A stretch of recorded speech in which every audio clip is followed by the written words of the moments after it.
पाकिस्तान के वज़ीर दाखिला मोहसिन नकवी कहाँ हैं? मोहसिन नकवी के लिए मुतज़ाद खबरें मार्केट में गर्दिश कर रही हैं। एक तो पीटीआई के सोशल मीडिया की ब्रिगेड कह रही है कि मोहसिन नकवी और मुक़्तदर हलकों के माबैन इख्तिलाफ़ात शदीद हो गए हैं, जिसकी वजह से मोहसिन नकवी किनारा कश हो गए हैं। वज़ीर दाखिला कई अहम इजलास हुए हैं, उनसे गैर-हाज़िर दिखाई दे रहे हैं। उसके अलावा उनका कहना है कि जाफर एक्सप्रेस और बलूचिस्तान में आसिफ अली जरदारी की सरबराही में होने वाले इजलास और जो मुश्तरका इजलास बुलाया गया था सिक्योरिटी के हवाले से, उसी में मोहसिन नकवी गैर-हाज़िर थे।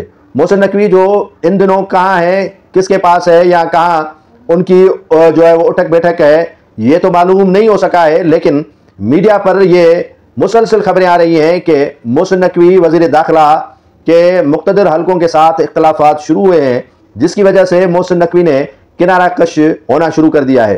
काफ़ी मुस्लिम लीग नून के हलकों में भी ये आवाज़ बुलंद होती नज़र आ रही है कि वज़ीर दाखिला कहाँ हैं और ये पाकिस्तान के अंदर संगीन सूरत हाल और संगीन सूरत हाल के पेश नज़र उनको की मौजूदगी होना ज़रूरी है। लेकिन शहबाज हुकूमत के साथ उनके इख्तिलाफ़ात काफ़ी संगीन हो चुके हैं। न सिर्फ शहबाज हुकूमत के साथ ज़रा बताते हैं कि इख्तिलाफ़ संगीन हुए हैं, बल्कि मोहसिन नकवी साहब और जो उनको इस मसनद पर बिठाने वालों के माबैन काफ़ी दूरियां भी होना शुरू हो गई हैं, जिसकी वजह से मोहसिन नकवी ने फ़िलहाल किनारा कशी कर ली है। ज़रा बताते हैं कि मोहसिन नकवी जब तक उनको फ्री हैंड और मुख्तलिफ मामलात में उन्हें जो है वो आज़ाद नहीं छोड़ा जाता, तब तक वो काम करने के लिए तैयार नहीं है।